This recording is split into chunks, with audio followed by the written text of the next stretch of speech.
With that, I'm honored to yield to one of our colleagues from Florida who joined us here today, a gentleman not a member of the committee, but I know has got a keen interest in this issue for his constituents as well, Mr. Diaz-Balart. And again, welcome, and yield to you for an opening statement. Thank you very much, Mr. Chairman. Let me first thank you and also Ranking Member Towns for holding another hearing on this important issue and for inviting me to sit in and give a brief opening statement.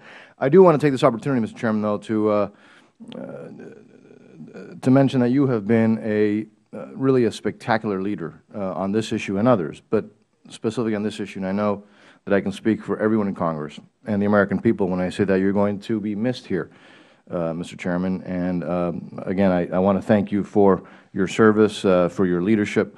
I also want to take this opportunity to thank the Ranking Member. He has dedicated his life to public service, and we're very grateful for that. So to both of you, thank you for your invaluable service. Mr. Chairman, as some of you know, as you clearly know, South Florida has been one of the most affected areas in the country when it comes to IRS identity theft. My office have had dozens of constituents who have reached out to us because their tax returns have been stolen. And as you mentioned, Mr. Chairman, they feel absolutely helpless. I've had numerous constituents who have also had their tax returns stolen more than once in consecutive years, and imagine how they must feel. These are hardworking people who depend on, in many cases, on their returns to pay basic bills, basic necessities. So obviously we need to do more to help those victims and to prevent those crimes from taking place in the future.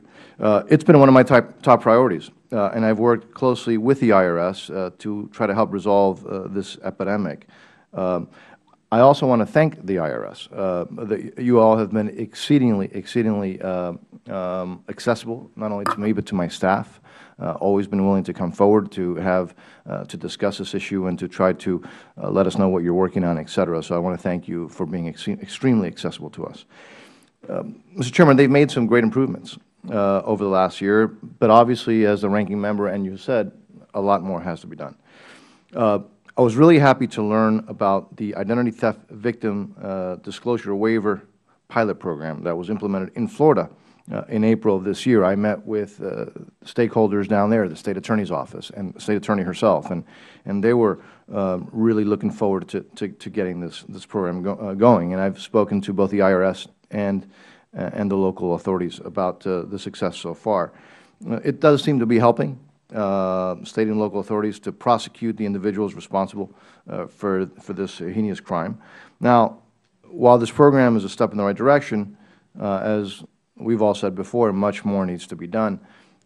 So far, most of what the IRS has implemented deals with dealing with the crime after it has occurred. That pilot program is one of those examples. And again, while I appreciate that and I think they're having some success, I think more emphasis needs to be put and more focus needs to be put on preventing these crimes from happening in the first place. Obviously, IRS needs to come up with detailed and up-to-date plans to prevent further tax return fraud, while also taking care of the taxpayers who have already fallen victim. So it's my hope that this hearing will once again serve as a discussion on how we can improve our tax return system and to protect taxpayers' hard-earned money.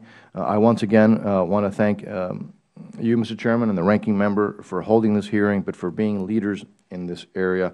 The taxpayers of our country have a great debt of gratitude to you. And I hope, Mr. Chairman, that we're able to also hear about exactly how successful and some of the results from the South Florida pilot program. With that, Mr. Chairman, I thank you very much for this opportunity, for allowing me to sit in, and I yield back. Gentleman yields back.